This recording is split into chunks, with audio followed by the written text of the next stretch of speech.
En el principio, antes de que el tiempo mismo tuviera un nombre, solo existía Dios. Y de la nada, con el poder de su palabra, dio forma al universo. Dijo: «Hágase la luz», y la luz inundó la oscuridad. Creó los cielos, la tierra, los mares y cada ser viviente que los habita. En el sexto día, de la tierra misma, formó al primer hombre, Adán, y le sopló aliento de vida, dándole dominio sobre toda la creación. Viendo que Adán estaba solo, Dios creó a una compañera, Eva, de su propia costilla. Juntos vivieron en el jardín del Edén, un paraíso terrenal donde caminaban y hablaban con Dios en perfecta armonía. Solo una regla les fue impuesta: no comer del fruto del árbol del conocimiento del bien y del mal. Pero tentados por la astucia de una serpiente, desobedecieron. Este acto de rebelión introdujo el pecado y la muerte en el mundo, y fueron expulsados del Edén. La humanidad comenzó a multiplicarse, pero también lo hizo la maldad. Caín, hijo de Adán y Eva, mató a su hermano Abel por envidia, derramando la primera sangre inocente. La corrupción creció tanto que Dios se arrepintió de haber creado al hombre. Sin embargo, encontró a un hombre justo llamado Noé. Le ordenó construir un arca gigantesca para salvar a su familia y a una pareja de cada especie animal de un diluvio que purificaría la tierra. Las aguas subieron y cubrieron todo el planeta, aniquilando a los malvados. Cuando el diluvio cesó, Noé y su familia emergieron a un mundo nuevo. Dios hizo un pacto con ellos, sellado con el arco iris, prometiendo nunca más destruir la tierra con agua. A pesar de este nuevo comienzo, la soberbia humana resurgió en la Torre de Babel, donde los hombres intentaron construir una torre hasta el cielo. Para detener su arrogancia, Dios confundió sus lenguas y los dispersó por toda la tierra. Siglos después, Dios eligió a un hombre llamado Abraham de la ciudad de Ur. Le prometió hacer de él una gran nación, darle una tierra y bendecir a todas las familias de la tierra a través de su descendencia. Abraham, más tarde llamado Abraham, confió en Dios y emprendió un largo viaje hacia la tierra prometida de Canaán. Su fe fue probada cuando Dios le pidió que sacrificara a su único hijo, Isaac. En el último momento, Dios detuvo su mano, reafirmando su pacto. El pacto continuó a través de Isaac y su hijo Jacob, cuyo nombre fue cambiado a Israel después de luchar con un ángel. Jacob tuvo 12 hijos, quienes se convirtieron en los patriarcas de las 12 tribus de Israel. Entre ellos, José era el favorito, y sus hermanos, consumidos por los celos, lo vendieron como esclavo en Egipto.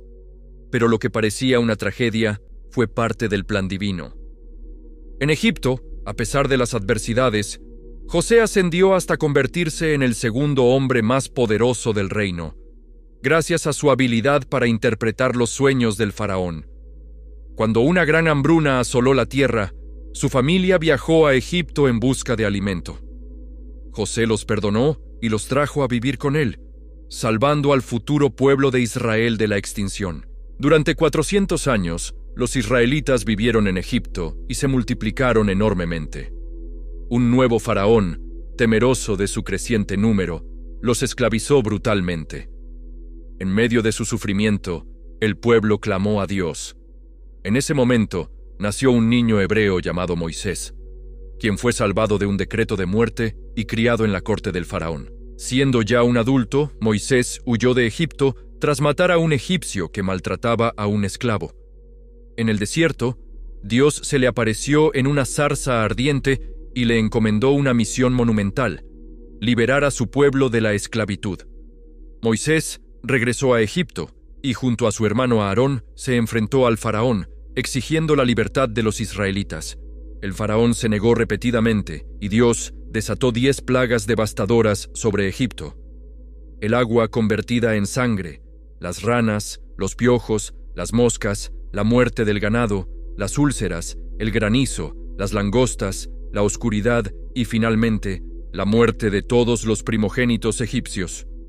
Solo las casas de los israelitas, marcadas con la sangre de un cordero, fueron protegidas. Tras la 10ª plaga, el faraón finalmente cedió. Los israelitas huyeron de Egipto en una noche histórica, el Éxodo. Pero el faraón cambió de opinión y los persiguió con su ejército hasta el Mar Rojo. Atrapados, los israelitas vieron cómo Moisés, por orden de Dios, extendió su vara y las aguas se dividieron, creando un camino seco. Cruzaron a salvo, y cuando el ejército egipcio intentó seguirlos, las aguas volvieron a su cauce, ahogándolos a todos. Libres al fin, los israelitas comenzaron su travesía por el desierto hacia la tierra prometida. Durante 40 años, Dios los guió con una columna de nube de día y una columna de fuego de noche. Los sustentó con maná, un pan caído del cielo, y sacó agua de una roca. En el monte Sinaí, Dios hizo un pacto con su pueblo y entregó a Moisés los 10 mandamientos, las leyes que gobernarían su vida y su relación con él. A pesar de los milagros, el pueblo a menudo dudó y se rebeló. Por su falta de fe al llegar a los límites de Canaán, toda esa generación, incluido Moisés, fue sentenciada a vagar por el desierto hasta morir, sin poder entrar en la tierra prometida. Solo sus hijos, una nueva generación, tendrían ese privilegio. Antes de su muerte, Moisés designó a Josué como su sucesor. Bajo el liderazgo de Josué, los israelitas cruzaron el río Jordán de forma milagrosa y comenzaron la conquista de Canaán. La primera ciudad en caer fue Jericó, cuyos muros se derrumbaron al sonido de las trompetas y los gritos del pueblo de Israel. Tras la conquista, la tierra fue dividida entre las 12 tribus. Comenzó entonces un largo y turbulento período conocido como la Era de los Jueces. Durante este tiempo, no había rey en Israel, y el pueblo caía repetidamente en la idolatría, adorando a los dioses de las naciones vecinas. Cada vez que se apartaban de Dios, eran oprimidos por sus enemigos. En su angustia, clamaban a Dios, y Él levantaba a un juez, un líder militar y espiritual, para liberarlos.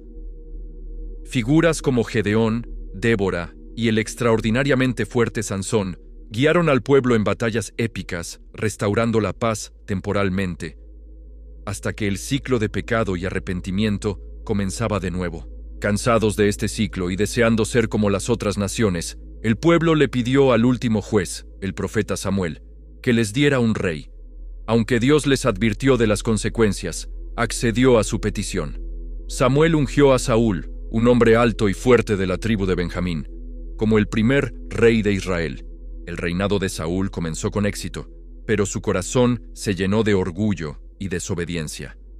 Rechazó los mandatos de Dios, y por ello, Dios lo desechó como rey. Mientras Saúl aún reinaba, Samuel fue enviado a ungir en secreto a un nuevo rey, un joven pastor de Belén llamado David, un hombre conforme al corazón de Dios. David saltó a la fama al derrotar al gigante filisteo Goliat con una sola piedra de su honda. Su popularidad despertó los celos asesinos del rey Saúl, quien lo persiguió incansablemente. David vivió como un fugitivo durante años, pero nunca levantó su mano contra Saúl, el ungido de Dios. Tras la muerte de Saúl en batalla, David fue coronado rey. Unificó a las tribus, conquistó Jerusalén y la convirtió en la capital política y religiosa de Israel. Durante su reinado, la nación alcanzó su máximo esplendor. David fue un gran guerrero, poeta y adorador, autor de muchos de los salmos, pero también un hombre imperfecto que cometió graves pecados. El pacto de Dios continuó a través de David, prometiéndole que su descendencia reinaría para siempre. Su hijo, Salomón, lo sucedió en el trono. Dios le concedió a Salomón una sabiduría sin igual. Su reinado fue una época de paz y prosperidad sin precedentes. Su mayor logro fue la construcción del magnífico Templo de Jerusalén, una morada para el Arca del Pacto y el centro de la adoración a Dios. Sin embargo, en su vejez, el corazón de Salomón se desvió. Sus muchas esposas extranjeras lo llevaron a la idolatría, construyendo altares a dioses paganos. Como consecuencia, Dios decretó que el reino sería dividido después de su muerte. Tras la muerte de Salomón, su hijo Roboam se negó a aligerar la carga de impuestos sobre el pueblo. 10 de las tribus del norte se rebelaron y formaron su propio reino, conocido como Israel, con capital en Samaria. Solo las tribus de Judá y Benjamín permanecieron leales a la casa de David, formando el reino del sur, conocido como Judá, con Jerusalén como su capital. Durante los siguientes siglos, ambos reinos se hundieron cada vez más en la idolatría y la injusticia social. Dios envió a una sucesión de profetas, hombres como Elías, Eliseo, Isaías, Jeremías y Amós, para llamar a los reyes y al pueblo al arrepentimiento. Advirtieron sobre el juicio inminente si no regresaban a Dios, pero sus mensajes fueron en gran parte ignorados. Elías desafió a los profetas del dios pagano Baal en el Monte Carmelo, en una dramática demostración del poder del único Dios verdadero. Isaías profetizó sobre la venida de un Mesías, un siervo sufriente que cargaría con los pecados del pueblo. Jeremías, el profeta llorón, advirtió apasionadamente sobre la destrucción de Jerusalén. Finalmente, el juicio anunciado llegó. En el año 722 a.C., el poderoso imperio asirio conquistó el reino del norte, Israel, y deportó a sus habitantes, quienes se dispersaron y se perdieron en la historia, convirtiéndose en las 10 tribus perdidas. El reino del sur, Judá, sobrevivió por un tiempo más, experimentando algunos períodos de reforma bajo reyes justos como Ezequías y Josías. Pero la mayoría de sus reyes fueron malvados, y la nación continuó su espiral descendente. La advertencia de los profetas se hizo realidad. En el 586 a.C., el imperio babilónico, bajo el rey Nabucodonosor, conquistó Judá. Jerusalén fue arrasada, el magnífico templo de Salomón fue destruido hasta sus cimientos, y el pueblo judío fue llevado cautivo a Babilonia. El exilio, la pérdida de su tierra y su templo, fue el punto más bajo en la historia del pueblo de Dios. Durante el exilio en Babilonia, surgieron profetas como Ezequiel y Daniel. Ezequiel dio al pueblo una visión de esperanza, la de un valle de huesos secos que volvían a la vida, simbolizando la futura restauración de Israel. Daniel, por su fidelidad a Dios, fue arrojado al foso de los leones, pero fue protegido milagrosamente, demostrando que Dios no había abandonado a su pueblo. 70 años después, tal como había profetizado Jeremías, el imperio persa conquistó Babilonia. El rey Ciro emitió un decreto que permitía a los judíos regresar a su tierra y reconstruir su templo. Un remanente, liderado por Zorobabel y el sumo sacerdote Josué, regresó a una Jerusalén en ruinas. Con la ayuda de los profetas Ageo y Zacarías, superaron la oposición y la desilusión, y finalmente completaron la construcción del segundo templo. Años más tarde, el escriba Esdras llegó y enseñó la ley de Dios al pueblo, provocando un avivamiento espiritual. Luego, Nehemías, copero del rey persa, obtuvo permiso para regresar y reconstruir las murallas de Jerusalén, restaurando la seguridad y el orgullo de la ciudad. El Antiguo Testamento concluye con el profeta Malaquías. El pueblo está de vuelta en su tierra, el templo ha sido reconstruido y los muros están levantados, pero su corazón sigue lejos de Dios. Malaquías profetiza sobre la venida de un mensajero que preparará el camino para el Señor mismo. Después de su mensaje, se inicia un período de 400 años de silencio profético. La escena queda preparada. La promesa de un Mesías, tejida a lo largo de milenios de historia, desde el jardín del Edén hasta las ruinas de Jerusalén, espera su cumplimiento. El antiguo pacto llega a su fin, expectante ante el amanecer de uno nuevo. No olvides suscribirte y darle like. Dios te bendiga.